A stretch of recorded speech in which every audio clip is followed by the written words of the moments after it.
everybody, it's Romania Black, and we are on the penultimate chapter set for Thousand Autumns, Volume 2. We've got this chapter set this week and then next week, and we will be done with Volume 2. Can you believe it? Can you believe it? And chapters 42 through 44, and then 45 through 47...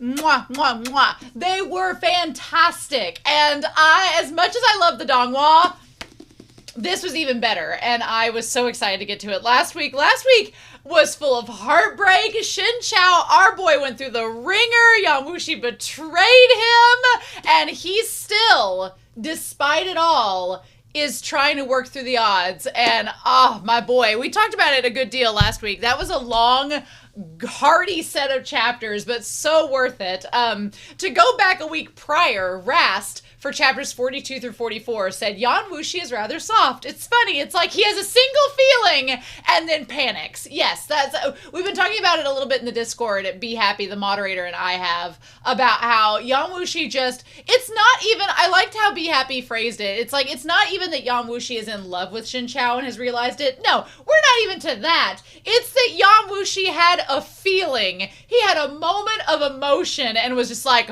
peace. I can't. Emotions? This guy? Nope, not me. I'm heartless. And he just tries his hardest. He tries his hardest to be cruel to Shen Qiao, but then even in trying to be cruel to Shen Qiao, he leaves him the sword, and he's like, well, you'll never want to talk to me again, so I'm just gonna leave. Sir! I'm like, are you freaking kidding me? So I could not wait. I have not gotten to the comments on Patreon for chapters 45 through 47 or YouTube for 42 through 44. That's going to come next week when we round out volume 2. But look at my July update video. I'm really happy mentioning Thousand Autumns. But one thing I am going to note is that the audio drama episode 12 originally was going to cover all of these next two chapter sets, and I was like, that's going to be a long audio drama. So I am not looking at the audio drama for this week's set because it's going to cover like chapters 47 through 52. Crazy. So we're going to wait on the audio drama. I'm going to listen to it next week, and then we're going to talk about then. I might listen to it maybe a little bit before the chapter set starts. I don't know. I have not decided yet, but I'm probably going to wait till next week and then just talk about audio drama episode 12 along with the final chapter set, and we're just going to leave it to it. Or, I mean, technically, we're looking at chapter pages 228 to 264 today. That's 40 pages. And then the next week is going to be literally 40 pages as well. So I'm like, what the heck, audio drama? But I guess they were like, going to go out with a bang with that. I don't know. Maybe some of it bleeds over into the rest of the audio drama. Not exactly sure on that one, but we'll check on it next week and figure that out from there. And then we'll be starting volume 3, which is crazy. I feel like we're going to be getting into new territory in volume 3, so I am so excited because it's going to be like post-Donghua things. I'm really, really hyped. I'm really hyped. I really am. But in any case, I've got my water to help my throat, as you all know, and I'm pretty excited that we're going to be diving in to chapters 40. It's really only chapters 48 and 49. It's 2 chapters, but it's 40 pages. So there's a lot going on in these 2 chapters that we need to talk about. And I may come to regret that. It's probably going to leave on a cliffhanger, and I'm going to be like, no. But I am recording this late enough in the week that I've only got to wait a few more days until I can check the chapters. The moderators and I are on a schedule, and the moderators check certain series on certain days. And so I'm just a few days away from them letting me have the go-ahead for the next set of Thousand Autumn chapters. And so I'll look through it then, and we'll just go from there. So anyway, without further ado, we are going to look at chapters 48 and 49 of Thousand Autumns. I'm so excited to see what we get, and we're going to start that here in 3, 2, 1, and let's begin. Chapter 48, Shan Tongbei, which is Shen Qiao's sword, as we know. Zhangdu's Violet Palace used to have many sets of sword techniques until my Shifu Qifengge took over. He believed that all martial arts shared the same roots, regardless of how many superficial changes they amassed. Rather than getting caught up in the complexity and ending up with too much to learn, It's better to hone a single set of techniques to the pinnacle of perfection. So he reorganized our many generations of sword techniques, and in the end, only 2 remained. That's actually not a bad strategy at all, because if you think about it, we'll talk about this in the discussion, but that's not a bad strategy. One of them is the Azure Waves sword technique, which he crafted by the East Sea. He saw the sunrise and moonfall, the drifting clouds atop the roiling sea, and he folded all these experiences into his creation. Then he mixed in the essence of some of the Jiandu Mountain's traditional sword techniques. As we happen to be passing by the Yellow River today, we'll be privy to a similar frame of mind. I'll demonstrate the sword techniques to you once. You needn't strain to memorize the moves. Just allow yourself to thoroughly experience the feelings within them. Oh, like the Donghua! Yeah! Shen Qiao smiled, and then he drew his sword. The stretch of river near where they stood had breached its dike just the year before, flooding the farmland on both sides. Even today, most of the houses remained empty. There was desolation as far as the eye could see. Only the great tides of the Yellow River endured, rushing tirelessly onward as before. At this moment, Shen Qiao stood atop a solitary jutting rock. Beneath him swept the ceaseless surges of the Yellow River, roaring like it wanted to devour all that was in the world. The river waters sparkled and gleamed beneath the sunlight, crystal bright and roiling. Shen Qiao's lone figure looked so small and frail, defenseless against nature's might. But the moment he drew his sword, his aura was as radiant as the river's. Shen-Qiao reflected a dazzling brilliance, and as the blade rose, its sword chi overflowed. It stirred the river waters to surge ever high, and Shen Qiao was engulfed in the sword chi, looking elegant and poised beyond compare, like an immortal on the brink of soaring to the heavens. Shiwu watched, overcome with wonder. Ah, nice! Nice! I like Shiwu, like, with his hair grown out a little bit, and he looks a little bit older than he did in the Donghua. Also, Shen Qiao just looking so elegant, so beautiful, so lovely. I love it. The abbot had taught them martial arts, but the man's abilities were only average. It was hard for him to describe what truly profound martial arts looks like. He'd heard the abbot explain that a true master of martial arts could move their very surroundings, influence every blade of grass beneath heaven, and could even affect them with only their mind. Chu Yi and Shiwu were completely captivated by his words and longed to see such things themselves. If only I could witness that kind of master one day, they thought. And now the scene he dreamed of was playing out right before his eyes. Shiwu had only just started on the path to martial arts. He wasn't even in sight of the gateway to them. But even he, as he watched Shen Qiao's each and every move, could feel the sheer power moving nature itself. It was a picture beyond what his limited vocabulary could describe, but it was also a sight he'd never forget for his entire life. Shifu, Chu Yi, did you see it? Hot tears brimmed in Shiwu's eyes. He felt the impulse to kneel and bawl his eyes out. Oh, him getting to see this moment and, like, asking if his master and his brother could see it. Oh. Even as Shiwu watched from the side, the one standing in the center, Shen Qiao, had entered into something indescribably profound. He could feel his sword chi and the river waters invisibly influencing each other, each driving the other on. His sword intent flowed through his entire body before gushing forth from Shanghai Tongbei in his hand. His heart followed his thoughts, and his sword followed his heart. The fully formed sword intent transformed into an arc of white light, piercing straight through the dense haze of vapor. Wherever the sword intent fell, the river waters exploded with a thunderous roar. Water droplets sprayed out, sparkling with the colors of the rainbow. It was a magnificent sight. We wish Yan Wuxi was here to see it too. The point of Shen Qiao's sword quivered. Abruptly and without warning, he sprang from the rock. Though he'd been enthralled just a moment ago, Shiwu yelled at the sight and ran to the riverbank. But as Shen Qiao swiftly descended into turbulent waters, his sword didn't stop. It moved unceasingly, free and unrestrained, as if he were only strolling through a courtyard plucking flowers with his sword. The Yellow River, which had never stopped for anyone, which hungered to devour everything in its path, kept galloping onward beneath Shen Qiao. But in the 1-meter radius around him, it became as gentle as a moonlight's touch upon a breeze, leaving all unstirred, letting everything come and go. Spring comes not from heaven, but from my hands. The rushing waters are heartless, while my sword is warm-hearted. With my warm-hearted sword, I gallop through the heartless waters. Alone I embrace the 1,000 storms. continuing ever onward. Where my sword glare falls, I obtain the essence of all beauty. Having completed the entire set, Shen Qiao leapt from a rock in the riverbank back onto the bank. He looked behind him, squinting. His vision was still rather lacking.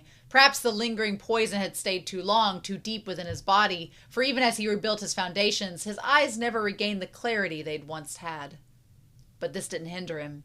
During this demonstration of swordplay, he'd used his innate awareness of the world around him, utilizing his sword intent to maintain a connection with his surroundings.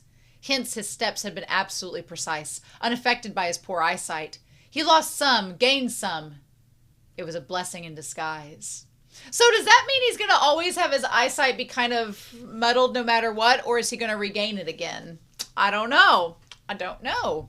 Guess we'll find out. Next to him, Shiwu asked timidly, Shen Qiao, is it really possible for me to reach your level one day? Shen Qiao stroked the boy's head and smiled. Of course you can. Many thousand paths spring from the great Tao. Everyone walks their own. As long as you study diligently, success will naturally follow. Shiwu couldn't help but smile. It was the first time he'd smiled since leaving Bailong Monastery. Shen Qiao squatted so their gazes were level. I know you haven't forgotten your Shifu's death.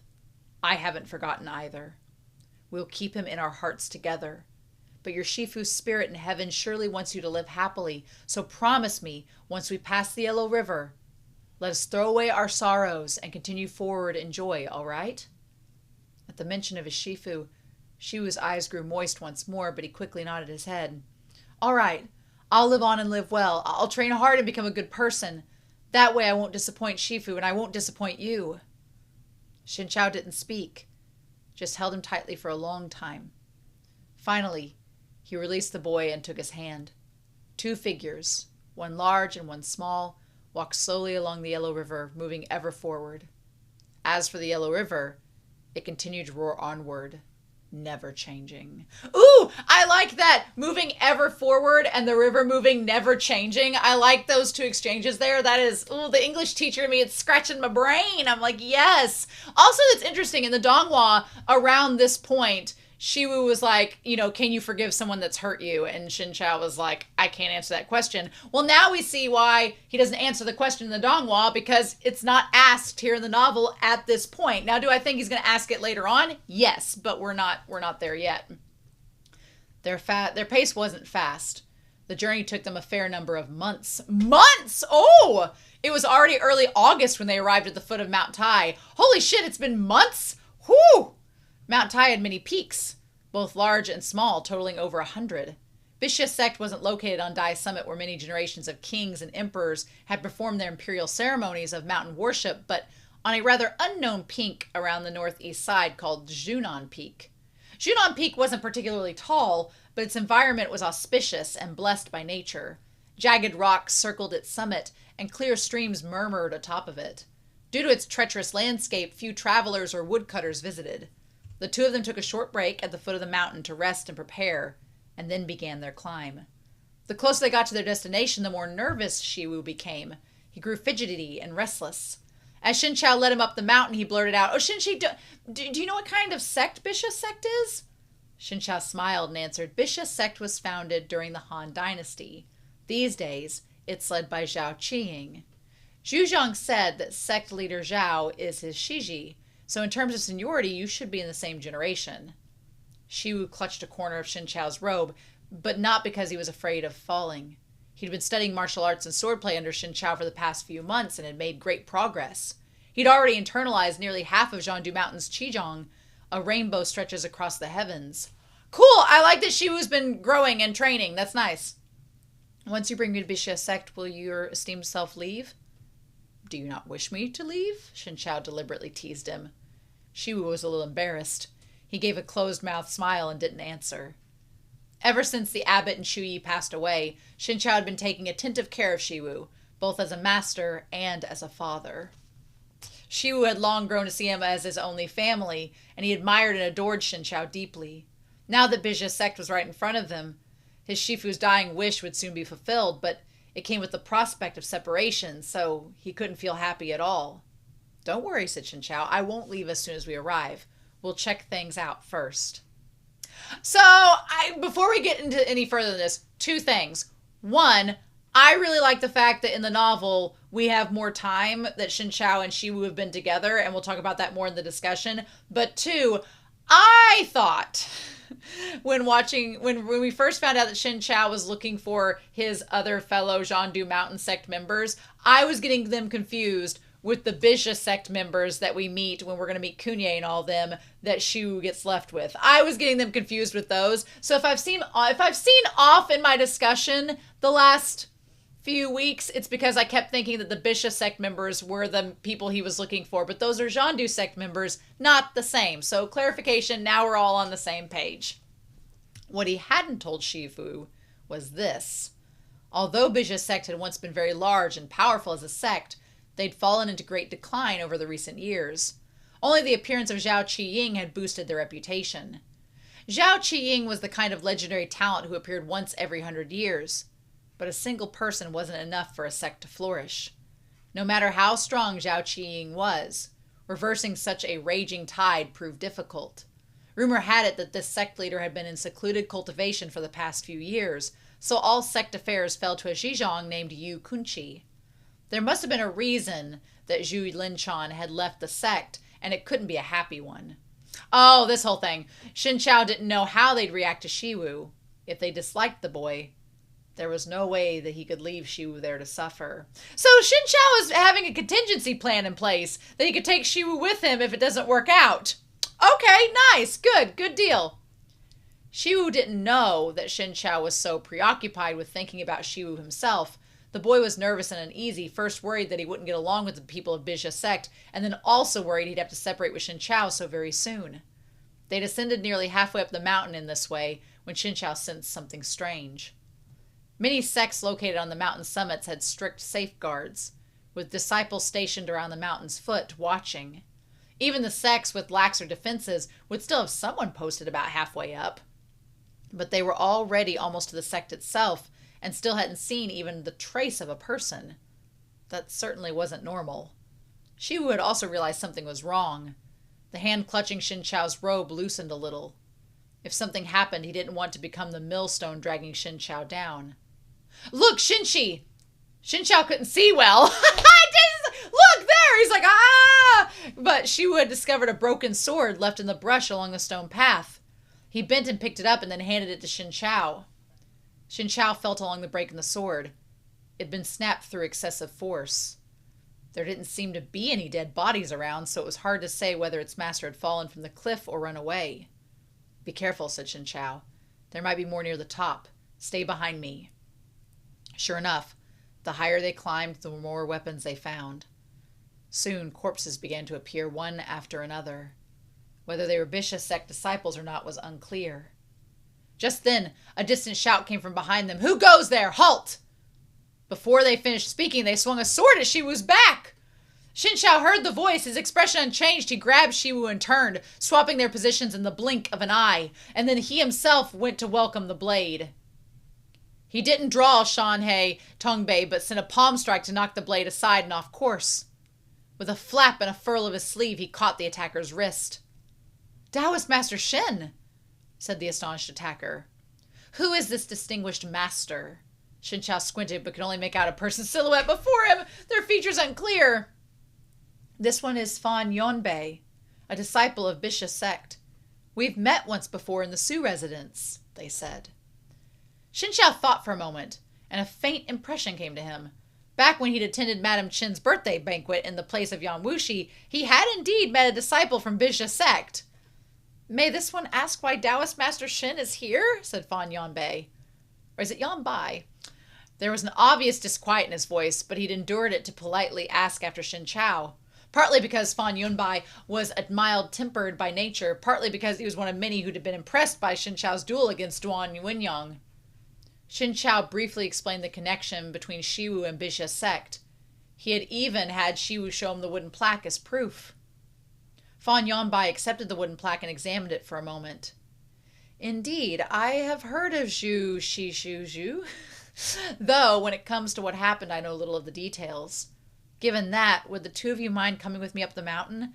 This way I can report the matter to my master and elders. Okay, so that title means martial great uncle. Thank you, Fan Longjun, said Shen Qiao. Just now we saw many broken swords and bodies along the way. Surely you know what's happening atop the mountain. Fan Yonbai smiled bitterly. It's quite the coincidence. For the past 6 months, I was home visiting my family, and I've only returned to the sect today. The moment I arrived at the foot of the mountain, I realized something was wrong. The disciples on duty were nowhere to be seen. I ran up the mountain stricken by panic and alarm, and then happened to encounter the two of you. He thought them to be enemies, not allies. If that's the case, said Shen Qiao, let's not waste any more time here. We'll hurry up to see what's happened, and if nothing's wrong, then that would at least put our hearts at ease. Fan Yun Yonbai quickly concurred and joined Shen Qiao and Shiwu in their journey up the mountain. But the higher they climbed, the more on edge they became, as if their hearts were suspended above an abyss. For as they went further, all they saw were more and more swords and corpses. Fan Yonbai held fast to his composure at first. He even bent to examine the bodies to check if anyone was still alive. By the end of their journey, his face and lips were bloodless and pale, and he was unable to utter a single word.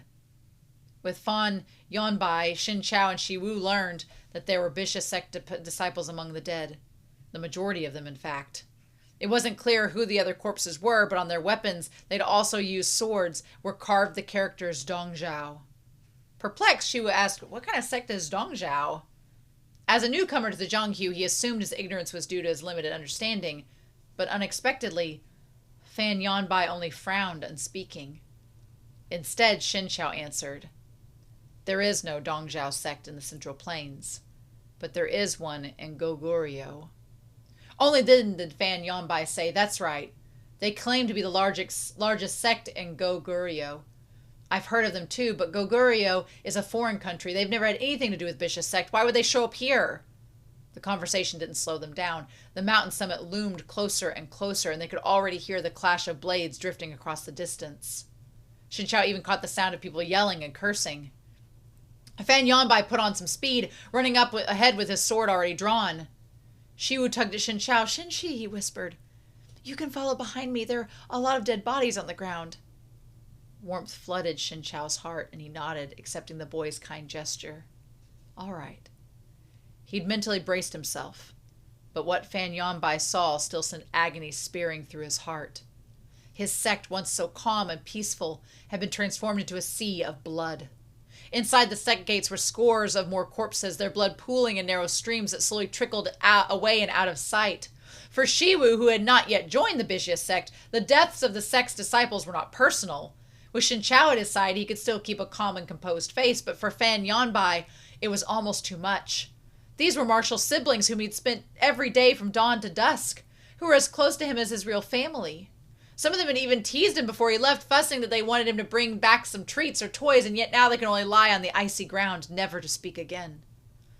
Fan Yonbai's eyes were red, his grief and hatred slowly mounting. When he saw two groups of people battling each other in the distance, he gripped his sword and charged forward without the slightest hesitation. But just as he was about to enter the fray, he froze. Both factions of fighters were dressed in the clothes of Bixia Sect disciples. And he saw familiar faces on both sides. Li Shidi! Chao Shidi! Stop! What's going on? But everyone was in the thick of battle, completely absorbed in the fight. No one paid him any attention as the clash of weapons rang out endlessly, dazzling light glinting off their blades. Fan Yonbai didn't understand what was happening. Why, after a single trip away from the mountain, he'd returned to this scene of his sect slaughtering one another. The tumult in his heart left him distracted, and so he failed to notice the sword that thrust towards his back. But before the ambusher could drive the sword into Fan Yonbai, he screamed and dropped his weapon and then fell to the ground, howling and squirming, clutching his wrist. Watch out behind you, Shen Qiao's voice came from behind, even and composed. Fan Yonbai's senses returned a little, and he turned to thank him. Then he yanked up his attacker, only to realize it was another Bixia Sect disciple. Elder Lu's disciple Zhu Qi, why did you attack me? Zhu Qiao looked at Shen Qiao, who'd just cut the tendons of his wrist, with a single blow. He turned fearful and said, the real sect leader returned, but your Shifu Elder Yu refuses to step down from his position as acting sect leader. He orders his disciples to war with us. The more Fan Yonbai heard, the more confused he became. Finally, he had to cut in. Well, nonsense! His whole life, my Shifu devoted his heart and soul to the common good. Why would he refuse to step down or whatever? I don't know, yelled Zhu Qi. I was acting under orders. Don't kill me! Shen Qiao put his hand on Fan Yonbai's shoulder, telling him to calm down. We're still in the sect's outermost area. Let's head to the inner area and see. Then he asked Zhu Qi, where's your Shifu? He spoke softly, but his voice sounded crisply in Zhu Qi's ear. A shudder ran through him. In the inner area. He's fighting Elder Yu. Fan Yonbai ran out of patience for listening. He leapt forward, grabbing his sword and charging into the inner area. As he ran, a crowd of armed fighters came to stop him. Some were from his sect and some from her Bixia Sect, and there were also some dressed in black who had heavy brows and prominent noses. After a few exchanges of blows, Fan Yonbai's strength started to flag and his movements grew clumsier. He was almost hit with a slash, but fortunately, Shen Qiao had followed close behind, keeping an eye on him. Green as he was, Shiwu was handling the situation with much more ease than Fan Yonbai. The sword he was using was just an ordinary longsword he'd picked up on the way up the mountain, but with every move, he brought to bear all of Shen Qiao's recent teachings. All right! He felt none of Fan Yonbai's turmoil, and with Shen Qiao beside him, his mind was clearer, his movements steadier. In fact, he was taking the charging attackers as nothing more than sparring opponents. But Shiwu was still only a novice after all. He started out a little clumsy and flustered. When after the great effort he finally subdued an enemy, he rushed to turn his head, seeking an approving smile from the person behind him. Shinchi, how did I do? And Shen Qiao really did smile. Very well, he said, but you must be careful. Oh, then, just father-son shit. He brushed his hand gently over the boy's shoulder, leaving behind a blooming trace of warmth. Greatly encouraged, Shiwu said, yes! In the inner area, Yu Kunchi's sword flew from his hand when Ruyan Hailo slammed a palm into his waist, forcing Yu Kunchi to stumble 3 steps back and crash into a pillar. He paid no heed to the nearby disciples who rushed to help him, nor did he look at Ruyan Hailo. Instead, he roared at sect leader Lu Feng. Lu Feng, how dare you collude with outsiders to assault Bixia Sect, you traitorous evil bastard! You don't deserve to be a disciple of Bixia Sect. Lu Feng scowled. You don't get to decide what I deserve or don't, Yu Kunchi. That's for sect leader Zhao to tell us. Yu Kunchi grit his teeth. Lu Feng's faction obviously knew that Zhao Shimei was in secluded cultivation and couldn't tolerate even the slightest disturbance. They timed their attack to coincide with her seclusion. And Shen Qiao and Shiwu just show up in the middle of everybody else's business. You know. When you were young, your Shifu's scolding often had you in tears, said Ruan Hailo. I was the one who ran down the mountain to buy you sweets. When your Shifu called you a fool, I was the one who took you by the hand and taught you all those moves. I trust you've forgotten all about that? I didn't forget, said Yu Kunchi. I'll remember the kindness that Ron Shishu showed me the rest of my life. But now you're a member of Bixia Sect. You even married a Goguryeo princess.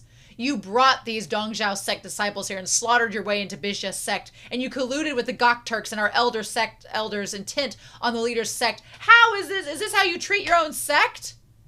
Ruan Hailo sneered. If your Shifu hadn't stabbed me in the back, subjected me to public castigation, exiled me from my own sect, and forced me to flee in despair, then I never would have ended up in Goguryeo. Of course, you wouldn't care about how much I suffered before I caught the Bixia Sect leader's eye. I became his personal disciple, and 20 years passed in a blink. It's unfortunate your Shifu has already passed on. I would have been more than happy to seek justice from him. Pooh on me. Oh, yeah, Pooh on me. I just, you can't forget that name. Who'd been watching from the sidelines for a while, broke in. Say, why are you telling him so much, Ron Gong and Lu Guang? Zhao Qiying is stuck in seclusion, so Yu Kunchi holds sway as acting sect leader. I can only imagine how pleased he is about that. Of course he isn't willing to step down. We've already killed all these people, so let's just finish the job and do away with anyone who won't listen to us. Once Zhao Qiying's the only one left, she won't be able to stop us, even when she does leave seclusion. He's right, said Lu Feng flatly. Yu Kunchi's strength is almost spent, Ron Shizhong. He's just talking nonsense to buy time. Let's dispose of him first. Hui Leshan owes you quite a bit, and now it's his disciples' turn for payback. Ron Hailo spoke no more. He lunged forward and struck at Yu Kunchi. His strength completely exhausted, Yu Kunchi had nowhere to retreat. He could only close his eyes and wait for death. His disciple, Zhou Yeshu, leapt from his side, trying to block a blow for her master. Fan Yanbei stumbled onto the scene in time to see this play out. Seized by terror and panic, he screamed, "Shimei!" The distance between them was too far. Even if he flung himself over, it was impossible to reach her in time. Just in that moment, a shining sword glare swept past his ear and pierced right between Ruan Hailo and Zhou Yeshu. It happened too fast for anyone to react. Ron Hilo was already halfway through his strike. The sight filled him with alarm, but it was too late to withdraw. With all the majesty of a king descending from heaven, the sword glare screamed forth and quelled his palm blast. Pain seared through his palm, and he quickly retreated. He landed on the ground and looked down to see a long, bloody gash gored deep into his palm. Nearly all Bixia Sect disciples who were present had either been killed or injured during the battle in the inner area, and the remainder were all worn down and listless, unable to collect themselves. And so no one had realized Shen Qiao's strike had come with a fully formed sword intent. In fact, it approached the echelon of sword heart. The likes of Ruan Hilo had been able to tell, but he'd never lifted an enemy's spirit by saying so. "Who are you?" Ruan Hilo snarled as he held the weeping gash on his hand. "Shen Qiao." "Qiao! Shen Qiao!" He returned his sword to his sheath, his voice quiet and gentle, but it sounded clearly in everyone's ears. Most people didn't show any particular response, but Pu Anmi's expression filled with horror, as if he'd seen a ghost. "You're Shen Qiao? It seems this young master recognizes me. May I ask for your esteemed name?" Pu Anmi silently repeated to himself that it was impossible. Then he pulled himself together and offered a smile. "My master is Kunye. I trust that Taoist Master Shen is familiar with him." Shen Qiao had excellent self-control. He showed little reaction to the name of the opponent who'd thrown him off a cliff and left him grievously injured. With a slight nod, he said, "An old friend indeed." "Oh! Okay!" Having brought up his Shifu's name, Pu Anmi's confidence returned. "Ever since that battle on Bamboo Peak, my master has missed Taoist Master Shen dearly. He even worried that you might have died from the fall. Fortunately, Taoist Master Shen overcame disaster through the blessings of heaven. My master isn't far from here. I trust that he'll be on the mountain by tomorrow. Then there can be a reunion between old friends, and Taoist Master Shen can catch up with my master properly." At the name Bamboo Peak, most people realized who Shen Qiao was. All Shiwu knew was that there was some of the gazes directed at Shen Qiao angered him greatly. He couldn't help but frown to himself, stepping forward a little to block those eyes. Shen Qiao seemed to sense Shiwu's thoughts. He smiled a little and placed a hand on the boy's shoulder, his voice still gentle and mild. "Indeed, there should be a proper reunion between old friends." "Oh! Shen Qiao. Even in Goguryeo, I heard of Taoist Master Shen," Ron Hilo said coldly. "It's a pleasure to meet you today. However, these are Bixia Sect internal affairs, and Taoist Master Shen has no reason to interfere. May I ask why you're here?" If it were anyone else, Ron Hilo would have made the first attack in a bid for the upper hand long ago, but Shen Qiao's move had thoroughly shaken the audience and had made him wary. Shen Qiao sighed. "I have no intention of interfering with Bixia Sect's internal matters. However, I came here today to return a junior to his sect and forefathers. Surely I cannot simply stand by and watch you massacre the entire sect." Yu Kunye was confused. "Taoist Master Shen, who is this junior you speak of?" Shen Qiao briefly explained Shiwu's background. Yu Kunye gasped and blurted out, "He's Shu Shishu's disciple?" From the sidelines, Ron Hilo burst into laughter. "Good, very good. It seems like today's a good day. All of our friends have gathered here. Zhu Lingchong didn't come himself, but he sent us his disciple. If he were still here, I'd ask him to say a couple words, and for the sake of justice, tell which is the truth.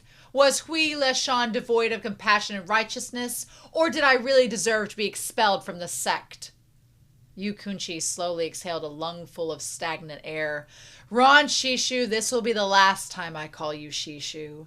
Before my master passed away, he too mentioned what happened between you, and I could hear the awful regret in his voice. He must have thought he'd made many mistakes back then, too. He'd even tell me that if I were ever to see you again, I must respectfully greet you as Shishu, just the same as before. But those were the past generation's grudges. Even if you care little for your fellow sect members, you should remember the great favor the sect did in raising you. But today you even... He looked at the corpses strewn across the ground. at the sheer desolation all around him. He found it difficult to continue, and his voice dropped low with anguish. What wrong have the disciples of Bixia Sect committed? They didn't see what happened, and they weren't involved, so why did they have to die? Lu Feng, you were an elder, yet you colluded with outsiders. Irritated, Lu Feng cut him off. Enough! I've always hated the way you kick up a fuss. If Zhao Qing were willing to give a little more attention to sect administration, Bixia Sect wouldn't have fallen to the deplorable state we're in now. Those people died because they were incompetent. So what if they're dead? If you're sensible, you'll hand over the leadership right now. No matter who takes over Bixia Sect in the future, we'd be in better hands than yours. And what if I refuse? Said Yu Kunye. Puanmi laughed. Zhou is about to invade Qi, ready to charge in like the unstoppable tide. Qi's strength has long faded. Sect leader Ruan and Elder Lu have already pledged their loyalty to Ishbara Kagan of the Eastern Gokturk Khaganate, and they were both granted government posts and noble titles. If Elder Yu is willing to see things clearly and lead Bixia Sect in paying allegiance to Khaganate too, then there's a bright future ahead of you. After that, he seemed to recall something. He turned to Shen Qiao. I almost forgot to tell Taoist Master Shen, but it's about your Shidi, the current Zhandu Mountain sect leader Yu. Not long ago, Ishbara Kagan conferred upon him the title of Yuyang's Bishop of Great Peace and Perfected Master. Truly worthy of celebration. If you hadn't lost my master that day, you'd be the one with the title, no? Oh, bitch. Oh, bitch. You might have had Shen Qiao not upon you, but, now is not that time. Oh, my. We're going to have to go back through the discussion with all of this. I remember this from the Donghua, but I'm like, oh, there's so much with Bixia Sect. Shen Qiao wrinkled his brows, though not because he lacked a title. Does that mean that UI is coming with Kunye to Bixia Sect? Puanmi laughed. Perfected Master Yu isn't coming, only my Shizun. If Taoist Master Shen is interested, once my Shizun is here, we can go see Ishbara Kagan together. I'm certain the Kagan will be very happy to meet you. This humble Taoist has indeed fallen on hard times, but I haven't fallen so far that I need to depend on a pillaging, slaughtering bandit. Puanmi's smile faded instantly. Do you know what you're saying? You think you can look down on whoever you want just because Yan Wuxi is supporting you? I've never thought that way. Shen Qiao said coolly. Oh, I like that translation a lot better. Yes, so he's basically like, I'm associating with Yan Wuxi, and Shen Qiao's like, oh, don't associate me with him right now. We're not connected. Not at this moment. No. Suddenly, another smile spread across Puanmi's face. You should know. Soon Yan Wuxi won't even be able to save himself.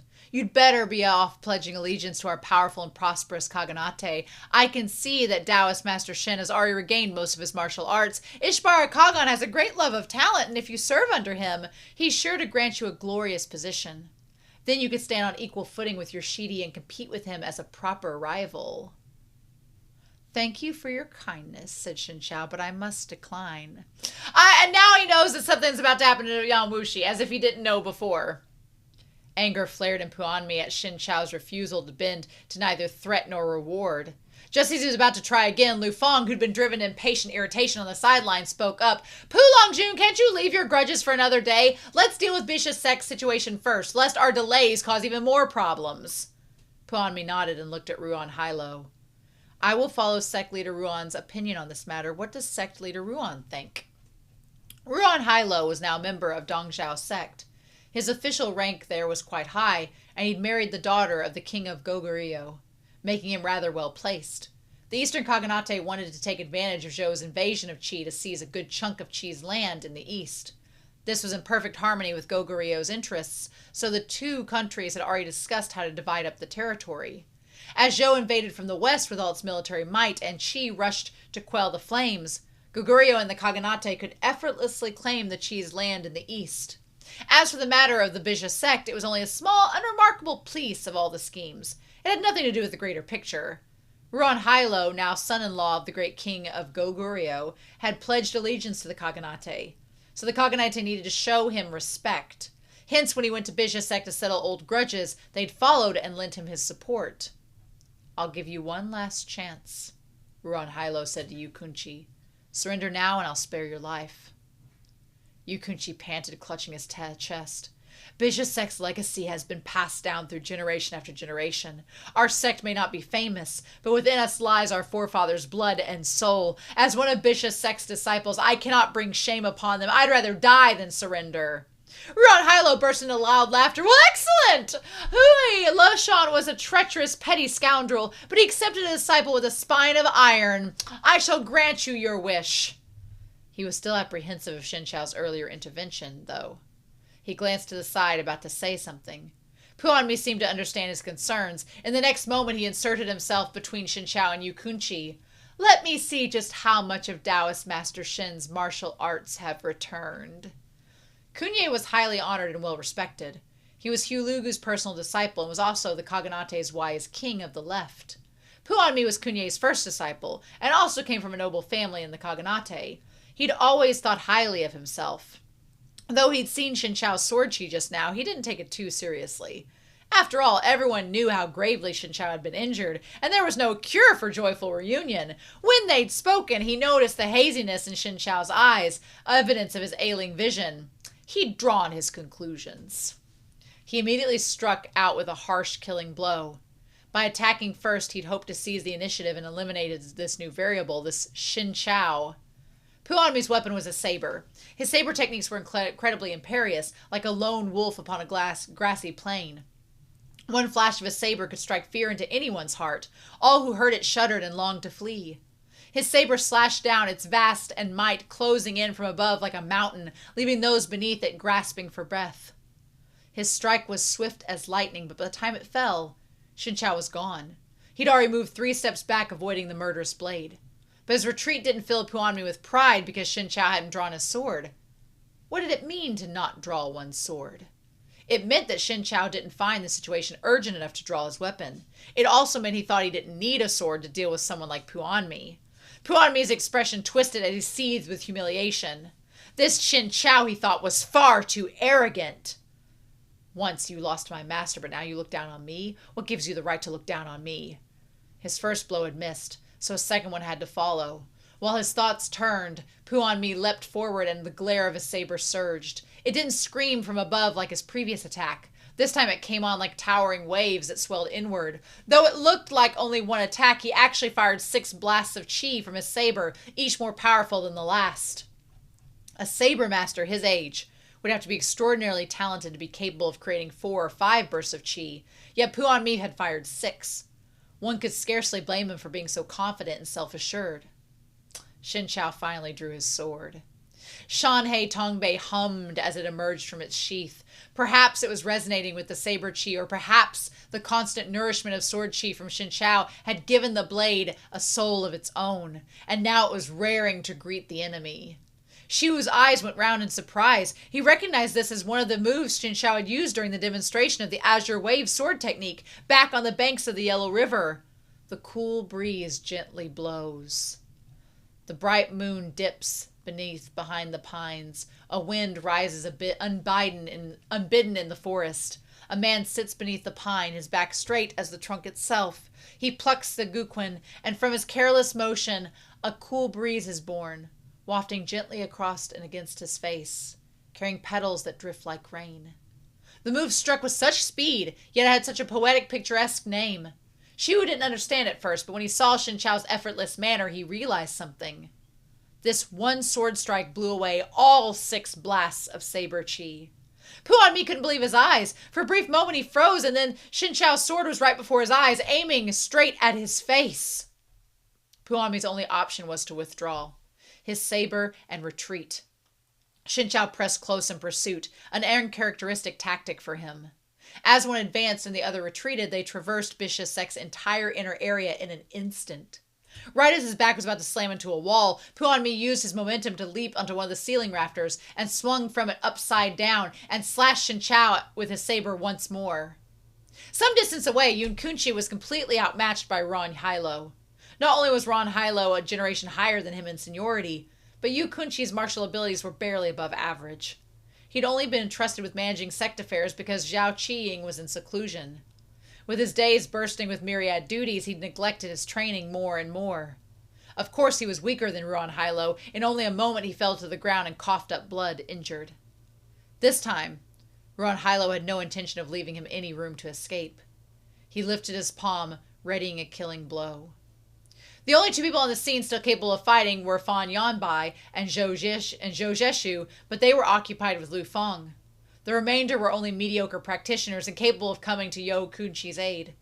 So Shiwu braced himself and charged over to block the blow of Yu Kunqi. Of course, Ruan Hilo didn't take the boy seriously at all. With a cold laugh and a swing of his sleeve, he tossed Shiwu aside. Shiwu yelped and fell backward. His sword clattered from his hands to the ground. Shen Qiao heard the commotion. Even without turning his head, he knew what had happened. With a silent, disappointing sigh, he lamented that a grand sect like Bixia Sect had fallen to such a state. He swept aside Pu Anmi's saber while turning back to save Yu Kunqi. With a blast of his sword chi, he dispersed Ruan Hilo's palm blast. In a moment, it had become Shen Qiao against both Pu Anmi and Ruan Hilo, 1 versus 2. Pu Anmi gave a mocking laugh. Taoist Master Shen is truly too capable. Everything is up to you! Ever since Pu Anmi had seen that he couldn't use Shen Qiao, he decided to kill him. Now that Ruan Hilo had joined him, he was under much less pressure, and he no longer hesitated. Every slash of his saber was swung to kill. 8 blasts of chi surged from his saber towards Shen Qiao, powerful enough to overturn the mountains and oceans alike. The bystanders only saw how Shen Qiao now had to handle both the impenetrable chi of Pu Anmi's saber as well as Ruan Hilo's fierce and billowing palm blasts. Outnumbered like this, no matter how powerful a martial artist Shen Qiao was, it was likely to spread him completely thin. It'd be hard to keep up. Shiwu's heart had leapt into his throat. He didn't dare make a sound, terrified of distracting Shen Qiao and disturbing his ability to judge by ear. His fists were tightly clenched and he was soaked in sweat without his notice. Shen Qiao struck with his sword. The force of his slash was enough to sweep away everything before it. Where his blade fell, sword chi exploded outward, snow white as it tore through the sky. After this strike, he immediately retreated. With a tap of his toes, he soared through the air. This was Jiandu Mountains. A rainbow stretches across the heavens, executed to the utmost. A split second later, he vanished from everyone's sight, and when he appeared again, it was behind Ruan Hilo. Pu Anmi's saber fell to the ground, a long, bloody gash now scored into his wrist. He is all about cutting these wrists! Yet he didn't even glance at the wound. His expression still full of disbelief, as in utter denial that he'd lost. Ruan Hilo was a little better off in comparison. He withdrew his palm quickly enough, and instead, wasting more time on Shen Qiao, he turned back to killing Yu Kunqi. But Shen Qiao intervened again.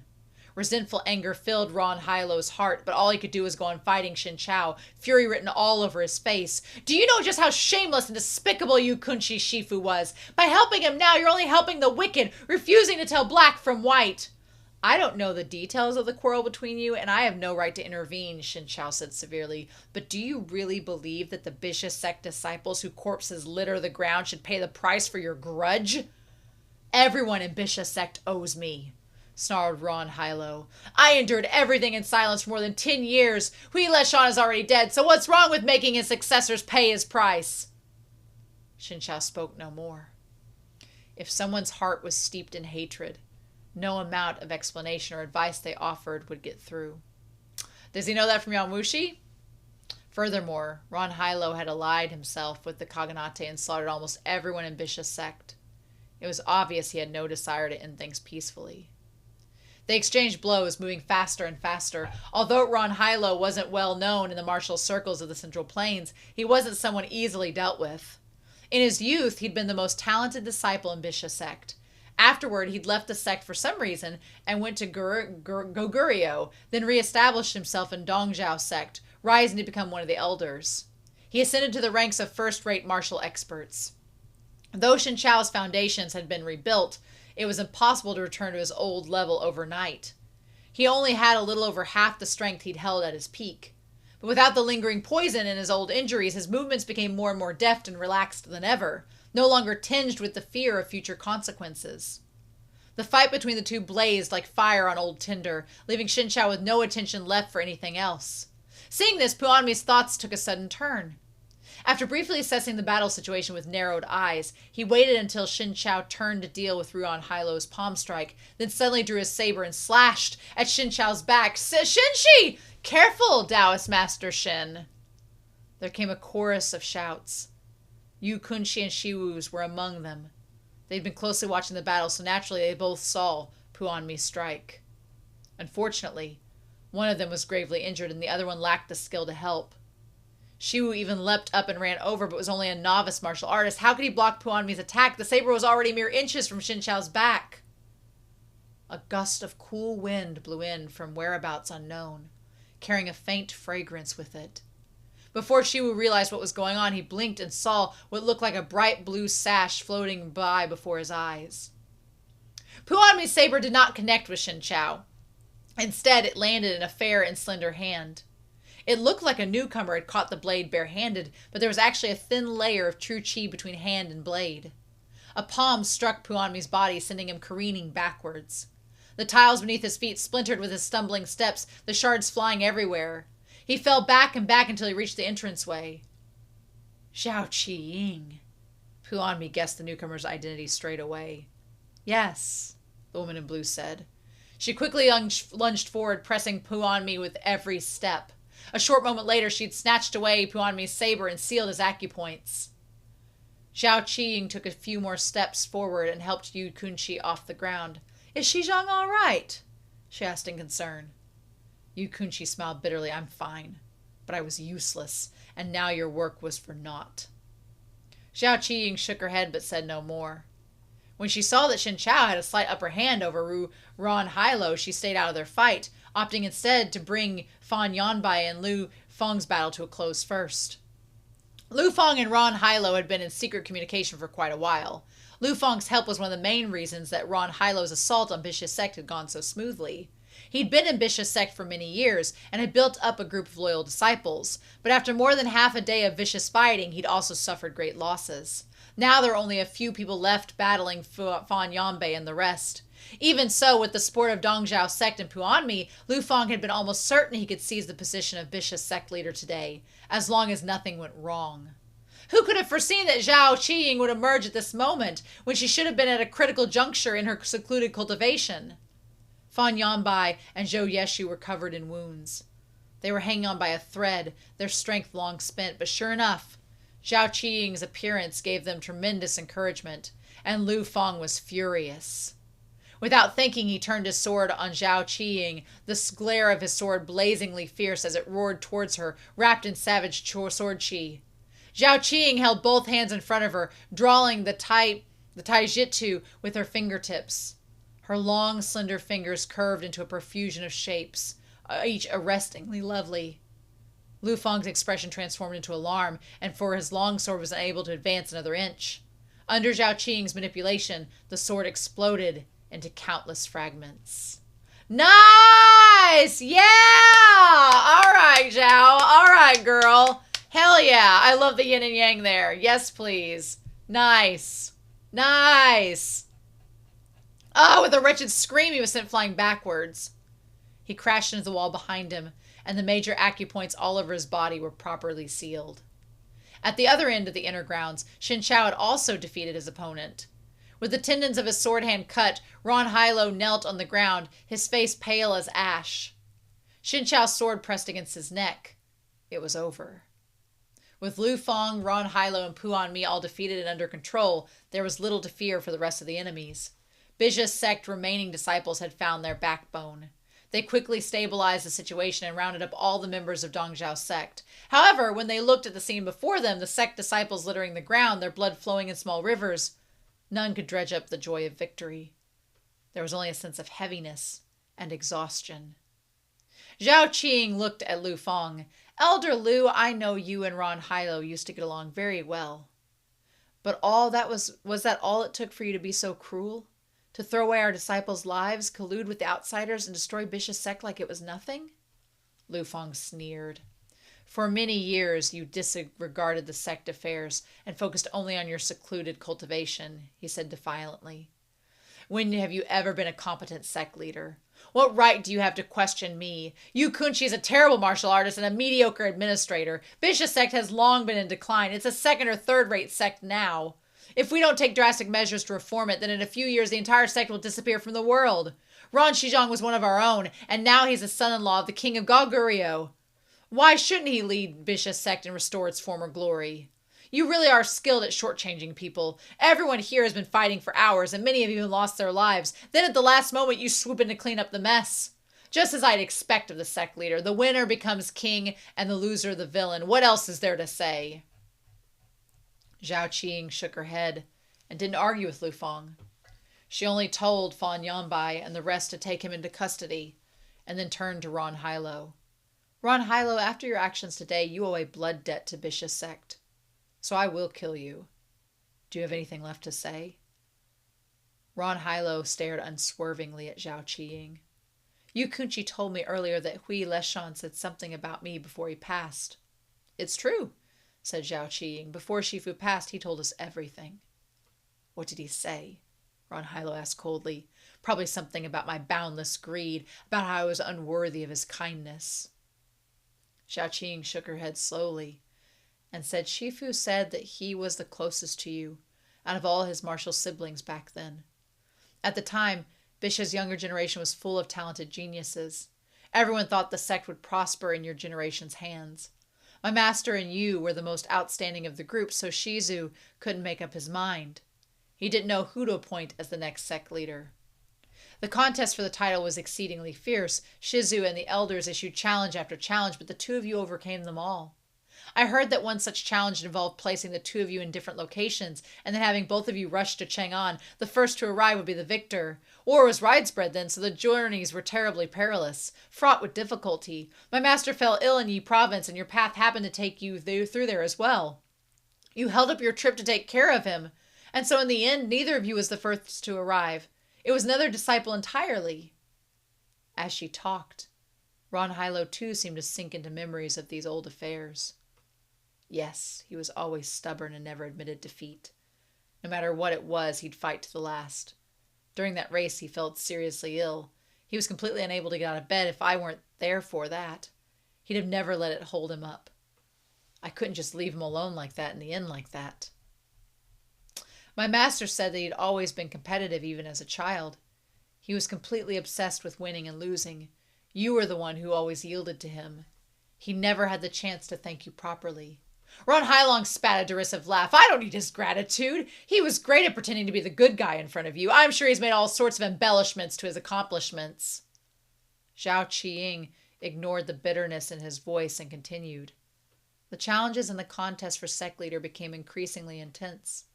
With only victory on his mind, my master cast aside his old friendship and took some dishonorable measures.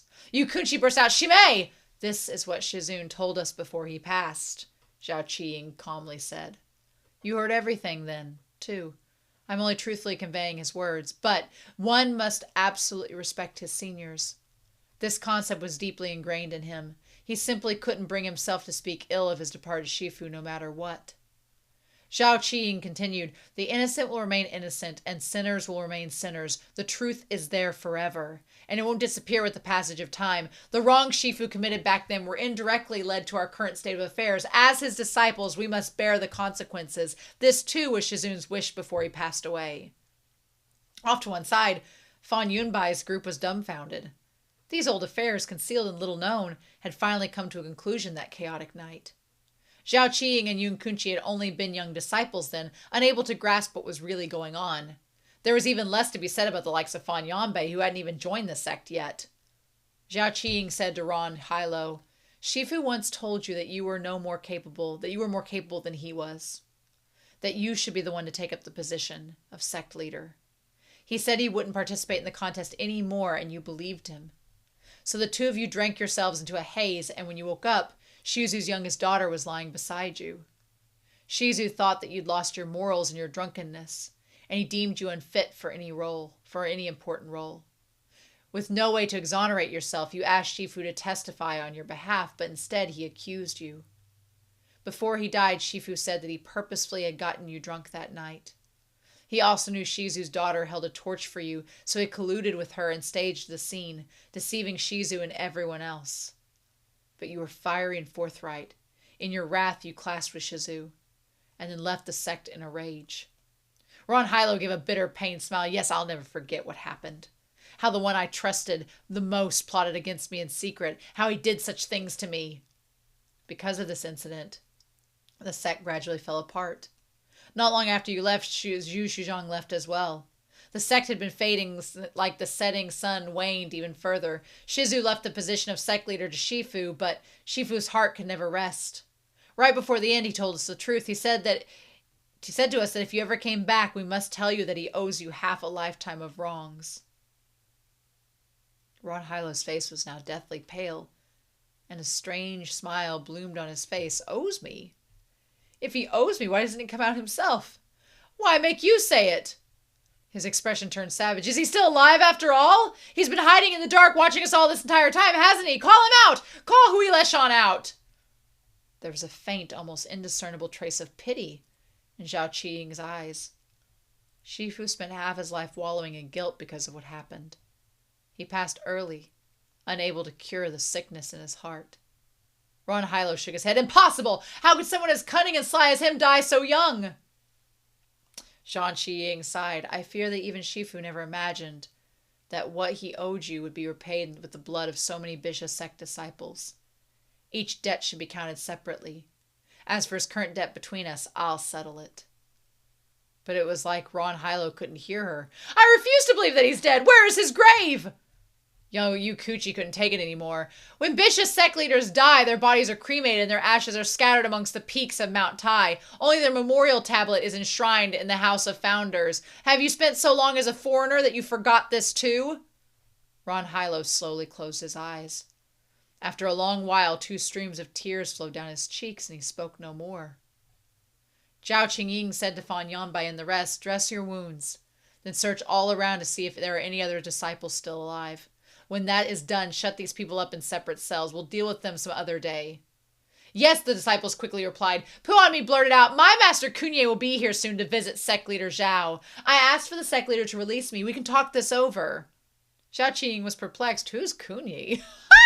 She'd been in seclusion for such a long time, she never even heard of Kunye. My master is the Gokturk Kaganate's wise king of the left, and the disciple of Kaganate's Grand Master Hu Lugu. He's defeated Zhangdu Mountain's sect leader. He paused to look at Shen Qiao. Ah, yes, it was precisely this sect leader, Shen, Taoist Master Shen.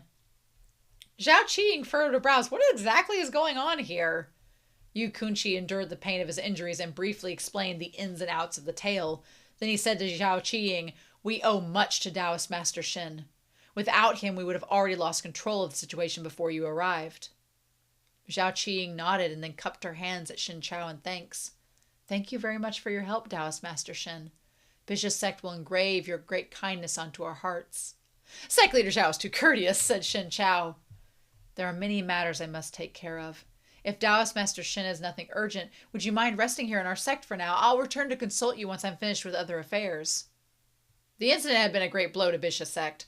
Of their notable disciples, only Fan Yanbai and Zhao Yeshu remained, and both of them were injured. And then there were the rest, who lay scattered on the ground. It was truly a mournful sight. The corpses of those disciples had to be cleared away one by one. It was no easy task. Shen Qiao expressed his understanding. Then I'll impose on you for a couple of days. Once sect leader Zhao takes care of more important matters, we can talk. Puanmi was rather dissatisfied with being ignored. He was about to say something when Chu Ying's she struck out in his acupoint, successfully shutting him up. Love it.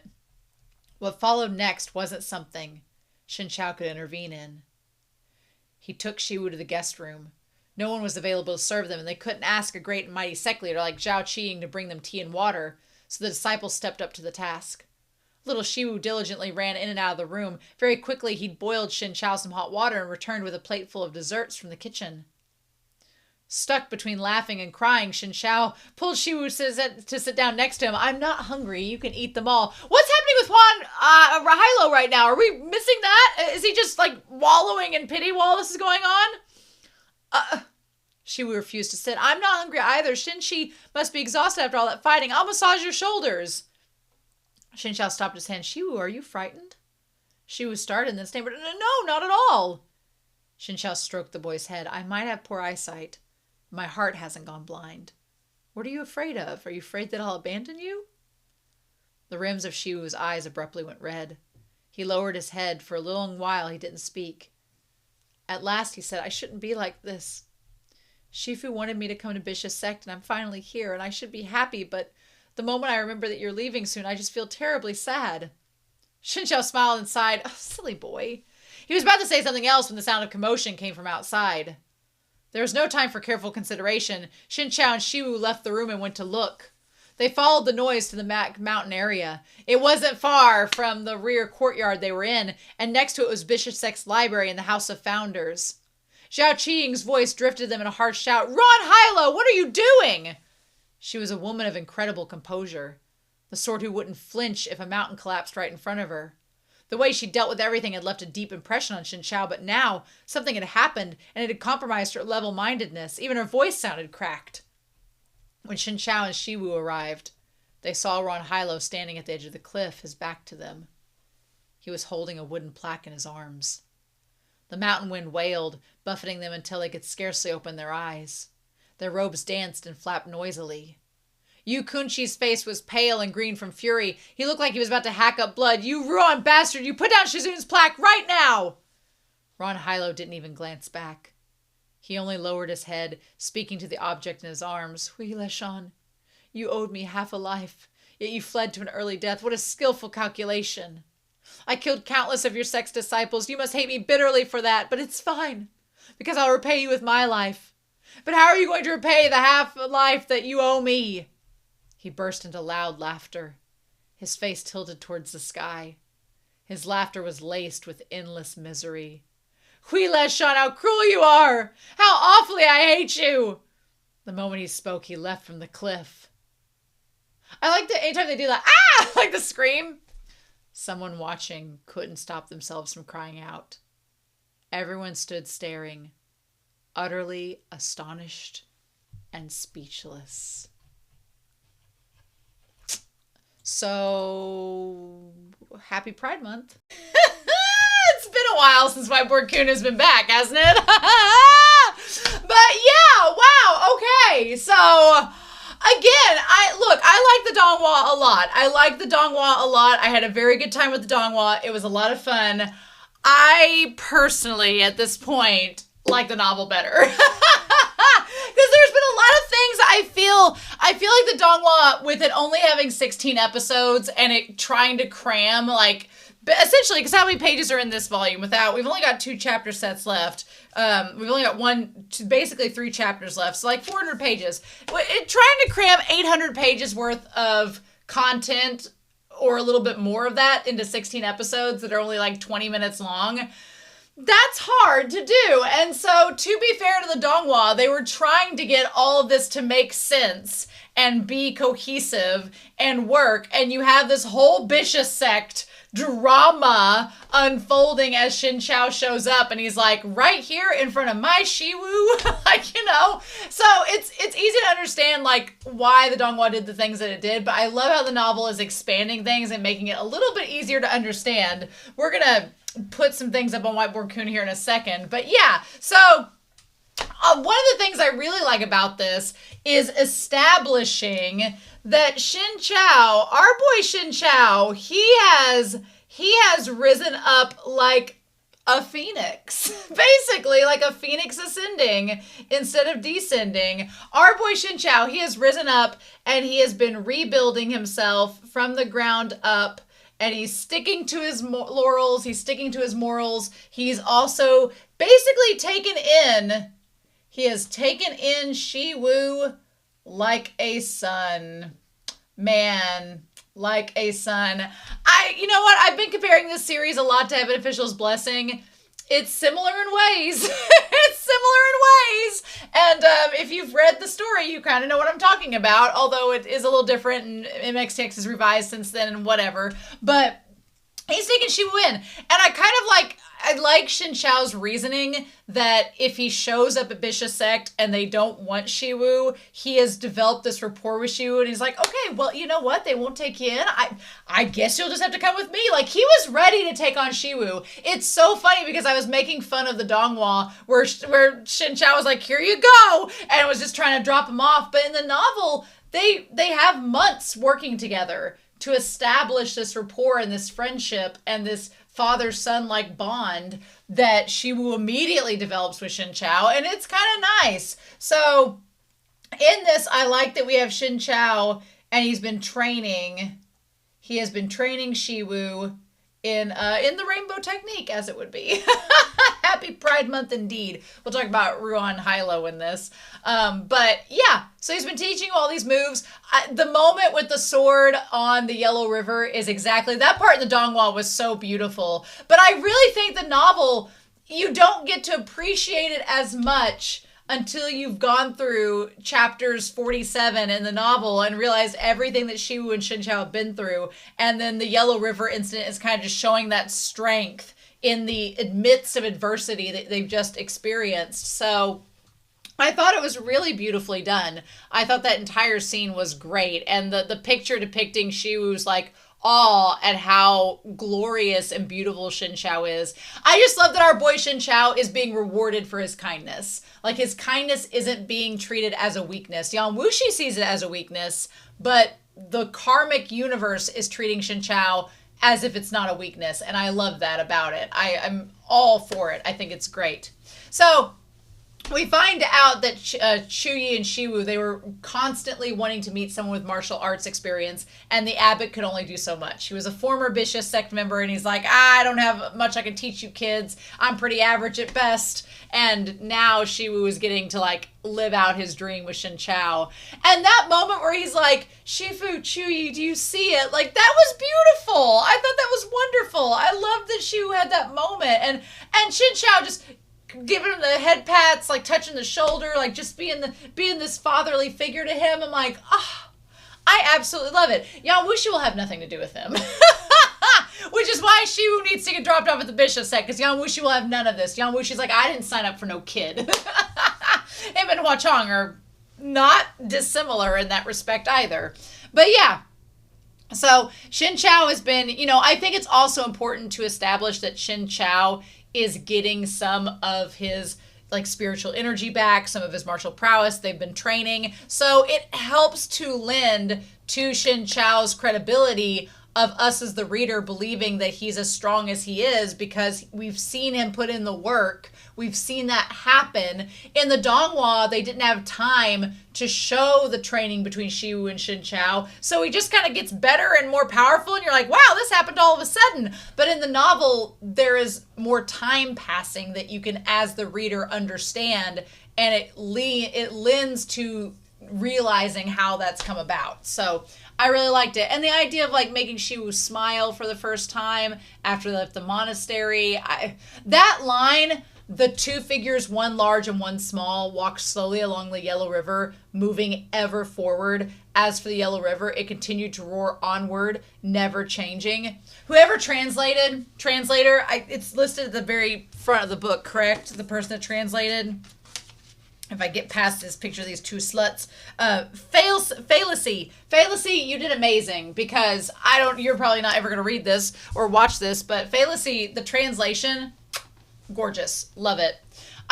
You get so caught up in the writing of this story. It's really easy to get caught up in it, and I really, really love it. Also, just the description of them as they're like slowly climbing up the mountain to Bixia Sect, and there's slowly more and more. It starts out like a sword here, and then there's weapons here, and then the bodies start to amass. Like, that is some imagery, and it's crazy to think about. And it's like, oh, buddy, what we about to do? But yeah, once you bring me to Bixia Sect, will your esteemed self leave? And like Shen Qiao like teased him. He's like, do you wish me to leave? And he's like, no. Shen Qiao's like, don't worry. He's like, I'm not going to leave as soon as we get there. I'm going to stick around. I got some questions to ask. I got to feel out what my next move is going to be. And I'll make sure you're all settled in and ready to go off to Bixia Sect, He's like, I'm not going to leave you there all by your lonesome. I'll make sure you're taken care of. But yeah. He's like, if they disliked the boy, there was no way that Shiwu would be left there to suffer. I love that. I love that Shen Qiao had this plan in place. But of course, it doesn't bode much confidence when you show up at this sect, which has been in decline, and there's just dead bodies everywhere. And you're like, there may not be a sect to take in Shiwu by the end of this, right? There may not be a sect to do this. I did think about this towards the end of the chapter set, like the concept that when they said they cremated everybody that had died in their sect, I was like, oh, poor abbot. He didn't get cremated. He passed off his plaque, but he didn't get cremated. I'm like, that's kind of sad. Womp womp. Not cool at all. They had to like leave the bodies there. That's really sad.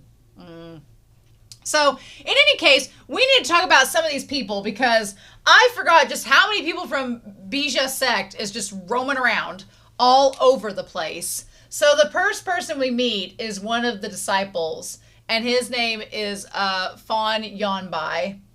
Maybe it's Yanbei. I think it's Yanbai. And he's got a thing for this other girl, Zhu, I'm pretty sure. We're going to put her on there.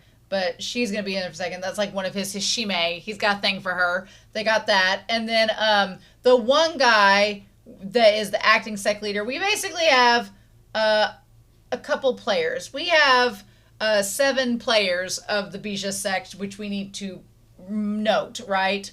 Juan or Zon Hilo, we're going to note him on here.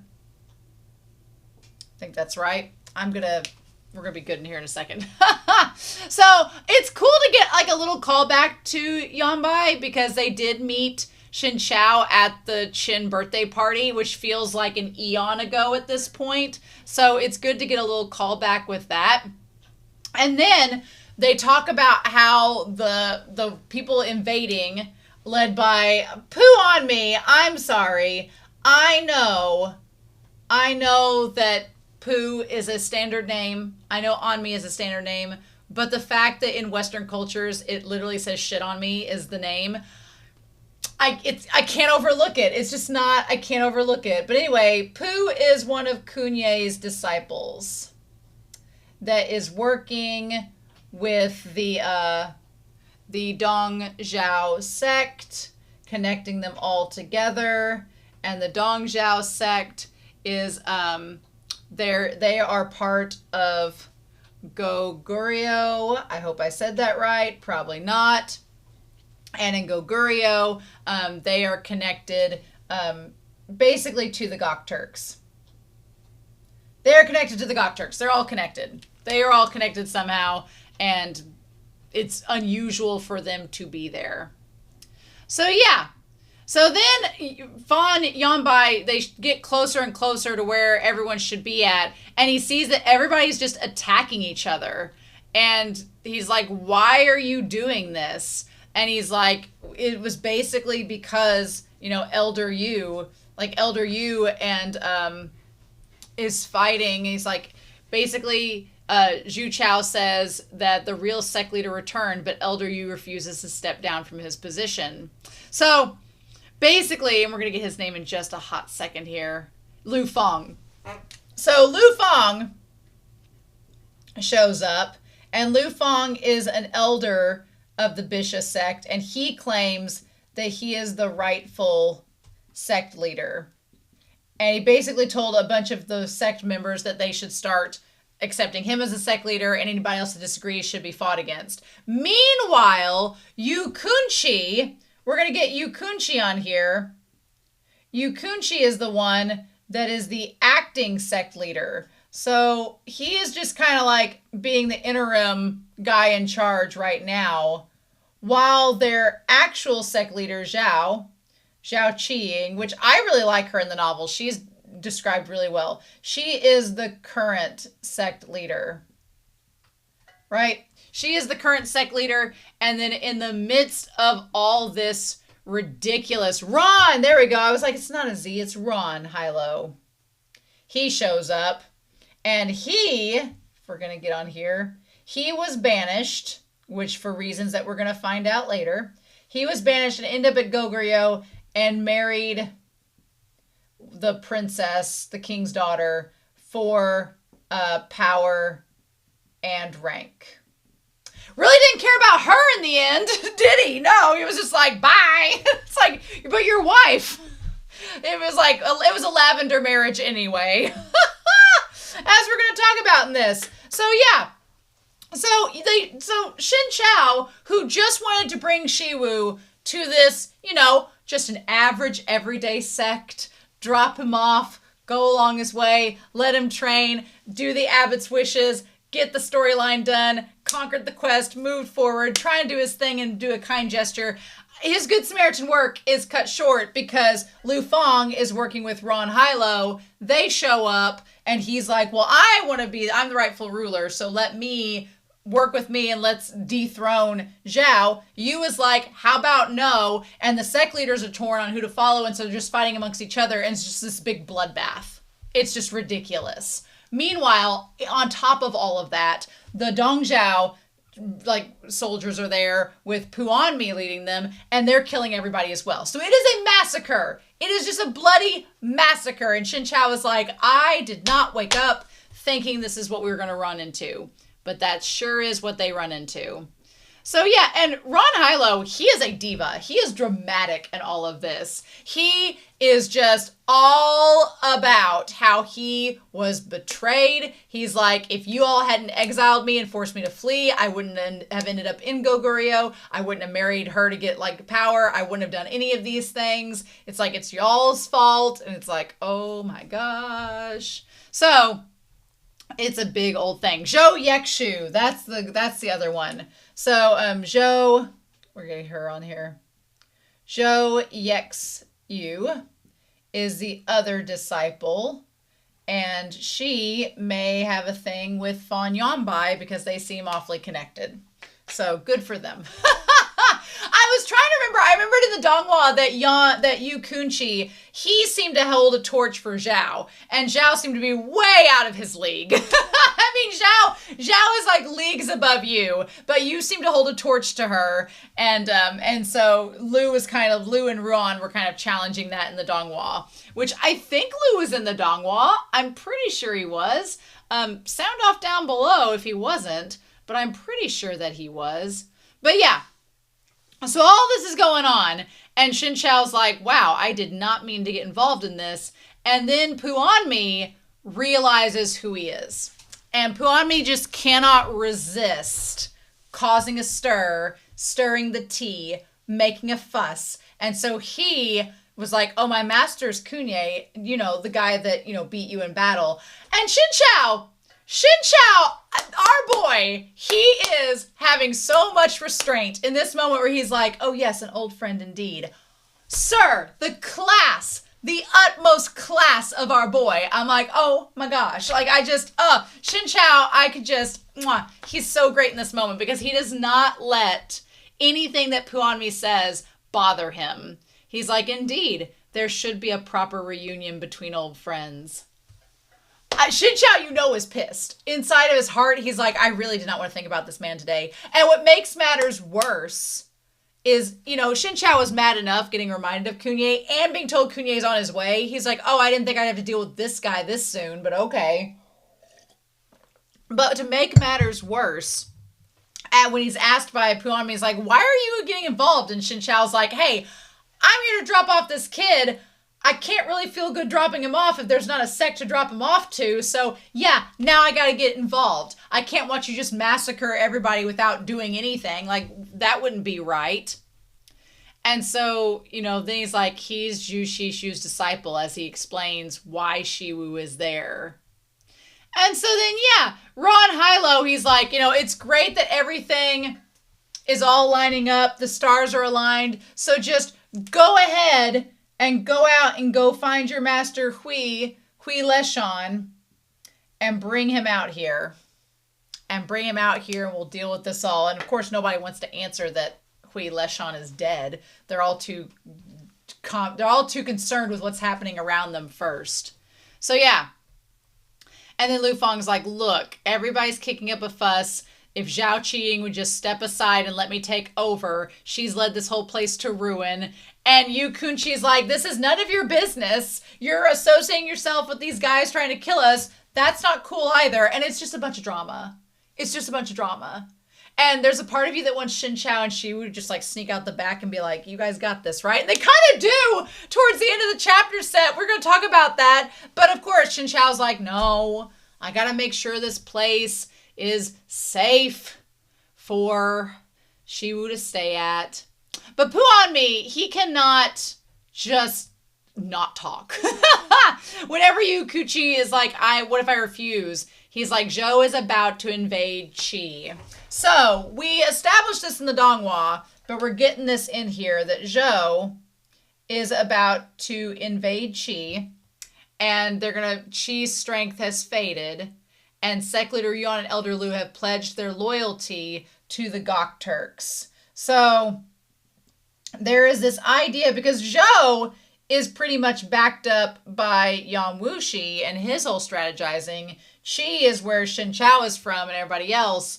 But he's like, the Gok Turks are like, hey, if you all over here that are with Qi want to survive against Zhou, this guy, Gao, is not going to be able to help you. So instead, why don't you come over and help us, and then we'll overpower Zhou and take out both of them, and we'll all just lead everything. Doesn't that sound great? Doesn't sound like it'll work? It'll be beneficial to you. And of course, Shen Qiao hates the Gok Turks, and because they do not stand for anything that Chief Hongye stood for. He's like, nope, don't like that at all. So he doesn't like this idea of the Gok Turks getting everyone's help and overthrowing Qi and Zhao. He's like, at least with Zhao, this guy seems like he might be better than Gao with Qi, so maybe it is better that they take over. Maybe we just assist him. I don't know. So there's all this political intrigue going on. But in the midst of all of this, Puanmi tells Shen Qiao, he's like, oh, by the way, your old friend Ui, he's actually joined us now, and he's been given this title of Yu Yong's Bishop of Great Peace and Perfected Master. That is an overcompensating title if I've ever heard one. And Shen Qiao, you could just feel, as we start chapter 49, you can just feel that Shen Qiao is disappointed. He's like, does that mean Ui is coming with Kunye? I think Shen Qiao would have been a lot more concerned if Ui showed up with Kunye, because then he wouldn't be able to focus all of his attention on just Kunye. He would have to split it between Ui and Kunye, which is not what he wants to do. So I think once he finds out that Ui isn't coming, then Shen Qiao's like, okay, then I'll just take care of that pillaging, slaughtering bandit myself.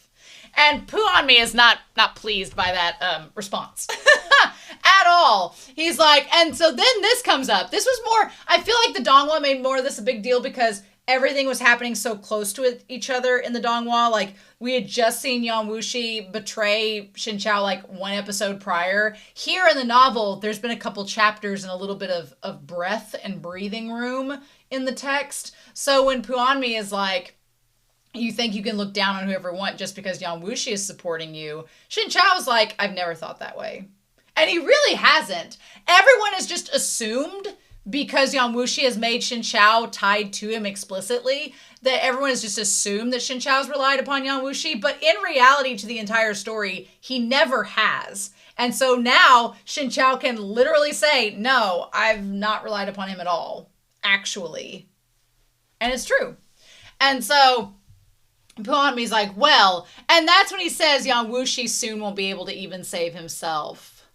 So he's like, that your boy toy is about to die, so you need to pledge your allegiance to us. And you know Shen Qiao is saving this in the back of his mind to bring up later, but now's not the time to worry about Yang Wuxi. And I'm sure Shen Qiao has not immediately forgotten that he's been betrayed by that man, but he's like, I'm just going to file that away. And after I'm done dealing with you two, then we'll come back to it. But lots of things happen, and Shen Qiao declines Puanmi's offer.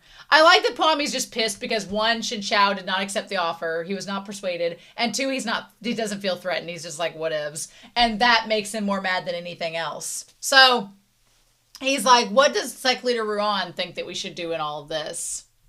So yeah, so we established that Ruan Hailo is a member of Dongzhao sect. He's ranked really high now because he married the daughter of the king. Do I think that is a loveless marriage? Yes, I do, because he didn't give a shit about her when he died. So, I think it was just for power, as things often are in these fantasy stories.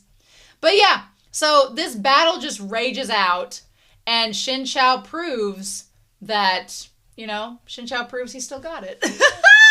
I loved it. I love the idea of Shen Qiao taking on Puanmi and Ruan at the same time. So good.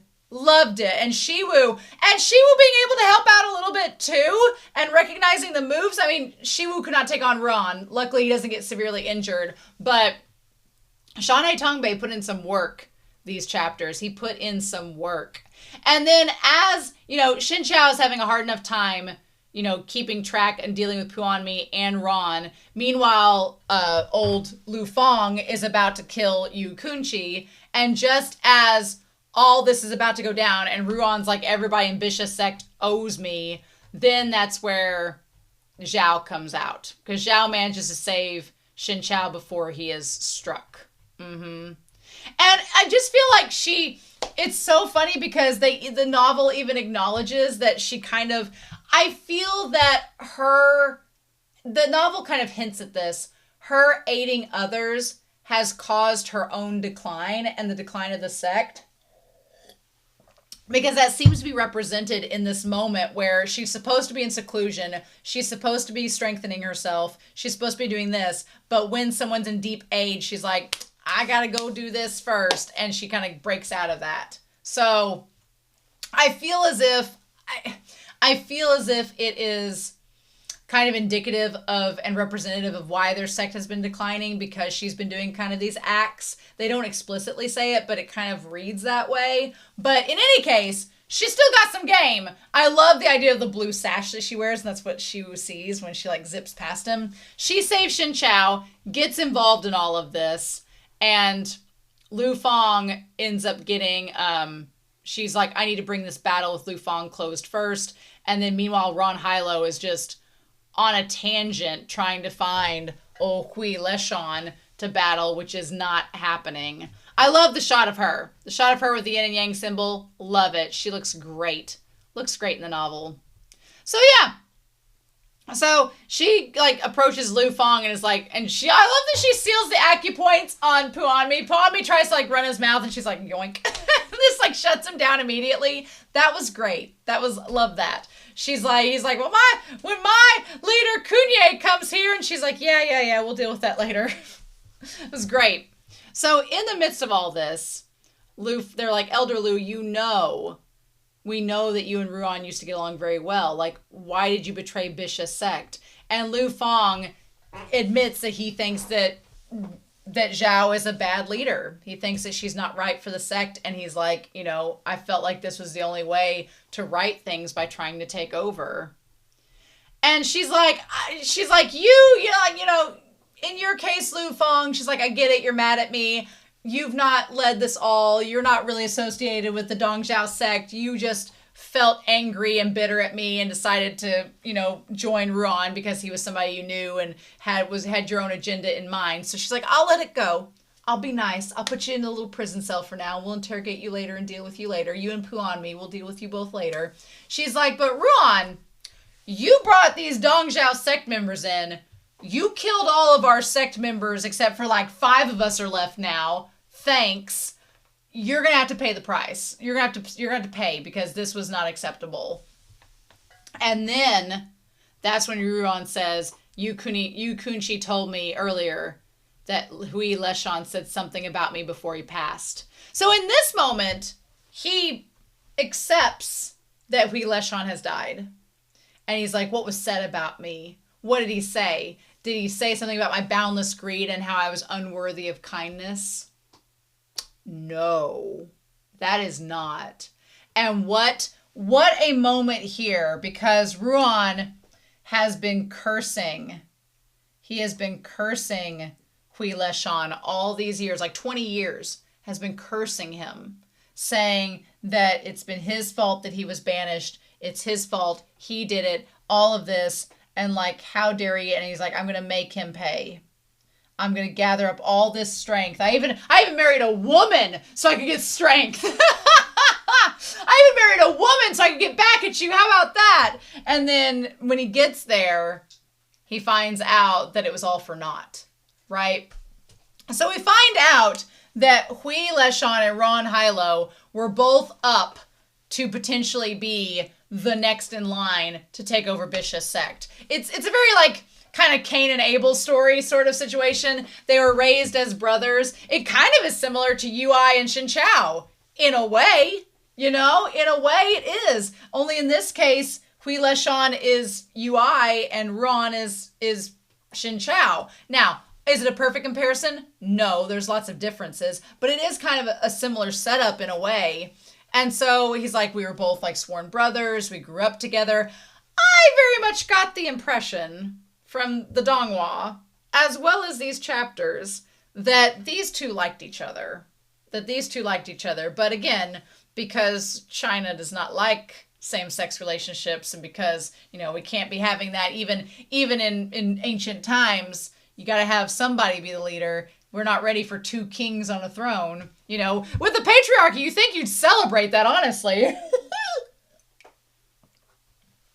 Seriously, y'all. As much as the patriarchy wants to celebrate men, you'd think that they'd be able to afford two guys. A woman, wife, two men, double the fun. You'd think they'd be all about it. But no, not really. So maybe we need to push that. Maybe we need to push that agenda. But in any case, I'm joking, of course.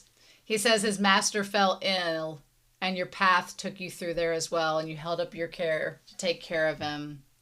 And when you showed up, it was another disciple entirely. He's like, yeah, I came all this way to fight Hui. And I was like, what ended up happening? And they're like, okay. So Shizun's wish before he passed away was to tell everybody what had happened. And she said, Shifu once told you that you were more capable than he was, that you should be the one to take up the position of sect leader. He said that he wouldn't participate in the contest anymore, and you believed him.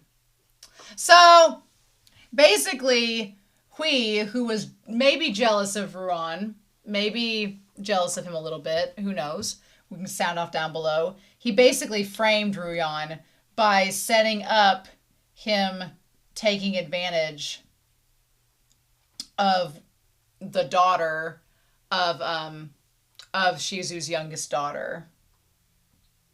And the thing that's crazy is, like, she was the beard. She knew she wasn't into either of these guys, but she helped the one guy set this guy up. She's like, yeah, I'll do it. Like, and you find out later, after he gets banished and everything, that, yeah, she was just colluding. And then you clashed and left the sect in a rage. So, basically, he hadn't even been taken care of by the sect leader. He was just embarrassed and shamed publicly. And then before he could accept his punishment, he was mad at being betrayed by his friend, flew into a rage, clashed with Hui, and then left. And then never came back. Which is just like, when you hear both sides of the story, it's like, wow, there's some discrepancies there. And that's crazy how that perspective is a little bit different. He's like, the one I trusted most plotted against me in secret. How he did such things to me. And so then we find out that after Ron left, the sect kind of deteriorated and fell apart. And Zhao reveals that Hui felt horrible about it. Like, he had all this guilt, and it was a stupid prank, and they never should have done it. And he felt terrible about it. And he said that if you ever came back, he owes you half a lifetime of wrongs. And that was not what Ron expected to happen. He expected to come back and for Hui to still be mad at him. Or to have resentment against him. Or to call him a fool. He did not expect to come back and for Hui to be like, yeah, I did all these wrong things and I regret it. I'm sorry. And I owe him everything.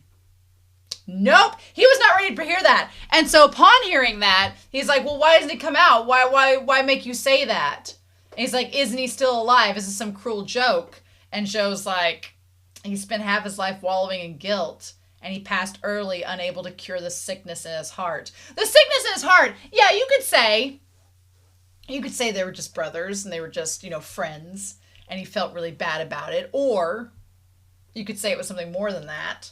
And that he felt horrible about it. And then, his lost love's gone forever. And now he regrets it. And it just, caused him to die of a broken heart. You could say that, and Ron just can't handle it. He cannot handle the truth. He could not handle the truth. He was not ready for it. She's like, as for this current debt between us, she's like, I'll settle the current debt. She's like, I fear that even Shifu never imagined what he owed you would be repaid with the blood of so many disciples. She's like, I'll settle the rest of the debt. Like, whatever has been paid back to Hui, I'll settle the rest of it. And then he's like, I refuse to believe he's dead. And I like when he asks where the grave is, that Kunye kind of throws it in his face. He's like, how long has it been since you've been here? Here's his placard. Everybody gets cremated. His ashes have been scattered across the Mount Tai at this point. And that kind of throws him over the edge. So, yeah. So, Then, in the midst of all this, in the midst of Ron Hailu freaking out and having, like, gay panic turn to gay angst, in the midst of all of that, Xiao Qing's like, who's Kunye? And not just who's Kunye and being, like, not worried about him. Then she's like, oh, hey, hi, Shen Qiao. You and Shiwu, great that you showed up. What are you doing here? She gets the rundown. Again, while Ron Hailu's over here freaking out, she's like, okay, who's this kid? Oh, awesome. Wow. Hey, we've got all this going on over here. If you guys want to, like, go inside and have some tea and crumpets, we'll just take care of this and we'll come back and talk to you when it's all said and done. What? That is so wild. That is so wild. Like, and she's just like, we're going to take care of this. You guys go inside and make yourselves right at home. We'll be there in a minute. Like, you show up to a family reunion where there's all this drama going on and all this shit is happening. And then suddenly, like, the matriarch is like, oh, you came to the family reunion. Oh my God, here, have some potato salad. Go inside. We'll be there right in a minute. We're just going to take care of this. And it's crazy. It's crazy. And so they go inside at first, and then, you know, Shen Qiao's just boiling some water, getting some tea, cookies together, and then he's like, Shiwu, are you scared? And then everything kind of catches up to Shiwu at once. And he's like, I'm not afraid that you're going to abandon me, but I just am really sad that you're going to be leaving soon. If I were Shiwu, I'd be like, hey, you know, Shen Qiao, I know you brought me to the sect like the abbot said, and that's great and everything, but, like, everybody's dead. I don't know if I want to come here anymore. You know, you kind of get that impression. But then, as they're about to have their tea and crumpets, like, Ron Hailu, he just got too much to handle, took the plaque from Yu Kunchi, went to the edge of the cliff, and then he's like, Hui Leshan, you owe me half a life, yet you fled to an early death. What a skillful calculation. I killed countless of your sect's disciples. You must hate me bitterly for it, but that's fine. I'll repay you with my life. How are you going to repay me for the half a life you owe me? And then he flings himself off the cliff. And he's like, how awfully I hate you. Ow! He may hate him now, but I think there were some other emotions tied up in there because, like, he didn't say, you know, to my wife, bye. He was like, forget her. He was like, my bestie, my ride or die, the man that betrayed me, but I've still longed for and had feelings for all these years, and I wanted to catch up with him to, like, duke it out with him and punch my feelings out at him is gone, so I guess I'll just die too. In, like, a Romeo and Juliet style, you know, ending. What? Yep. And that's what happens, and everybody's just kind of like, we don't know how to deal with this now that this has happened. So we still have Lu Feng and Puanmi. They're, like, in custody right now. Kunye's on his way. And in the Donghua, we know that Shen Qiao's going to fight him. So that's going to be next week. That's going to be exciting. I'm excited to hear that. But yeah. And Shiwu and him have finally made it to Bixia in the midst of all this drama that is going on. I do like the idea here of, there is a theme being talked about here about betrayal. About betrayal and how betrayal drove someone mad. So, like, in the sense, you have, like, Ui betraying Shen Qiao and poisoning him, and Shen Qiao being banished from Jiangdu Mountain.